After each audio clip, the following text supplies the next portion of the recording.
Deuteronomy chapter 24.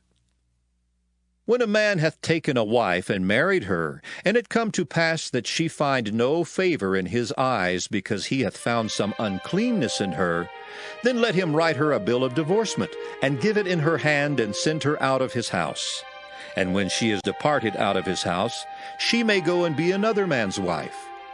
And if the latter husband hate her, and write her a bill of divorcement, and giveth it in her hand, and sendeth her out of his house, or if the latter husband die, which took her to be his wife, her former husband, which sent her away, may not take her again to be his wife, after that she is defiled. For that is abomination before the Lord, and thou shalt not cause the land to sin, which the Lord thy God giveth thee for an inheritance. When a man hath taken a new wife, he shall not go out to war, neither shall he be charged with any business.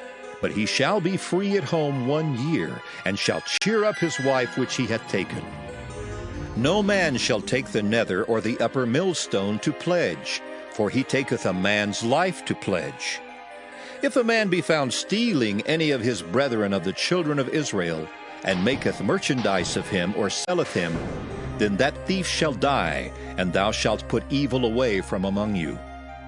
Take heed in the plague of leprosy, that thou observe diligently, and do according to all that the priests the Levites shall teach you, as I commanded them, so ye shall observe to do. Remember what the Lord thy God did unto Miriam by the way, after that ye were come forth out of Egypt. When thou dost lend thy brother anything, thou shalt not go into his house to fetch his pledge. Thou shalt stand abroad, and the man to whom thou dost lend shall bring out the pledge abroad unto thee. And if the man be poor, thou shalt not sleep with his pledge. In any case thou shalt deliver him the pledge again when the sun goeth down, that he may sleep in his own raiment, and bless thee. And it shall be righteousness unto thee before the Lord thy God. Thou shalt not oppress an hired servant that is poor and needy, whether he be of thy brethren or of thy strangers that are in thy land within thy gates. At his day thou shalt give him his hire, neither shall the sun go down upon it, for he is poor and setteth his heart upon it, lest he cry against thee unto the Lord, and it be sin unto thee. The fathers shall not be put to death for the children, neither shall the children be put to death for the fathers. Every man shall be put to death for his own sin.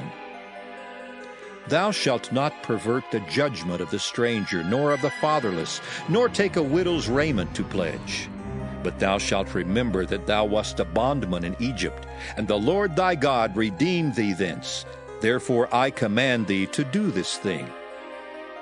When thou cuttest down thine harvest in thy field, and hast forgot a sheaf in the field, thou shalt not go again to fetch it.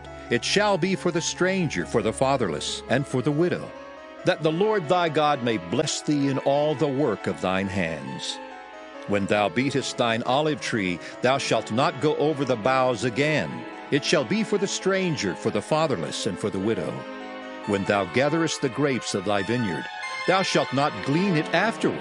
It shall be for the stranger, for the fatherless, and for the widow.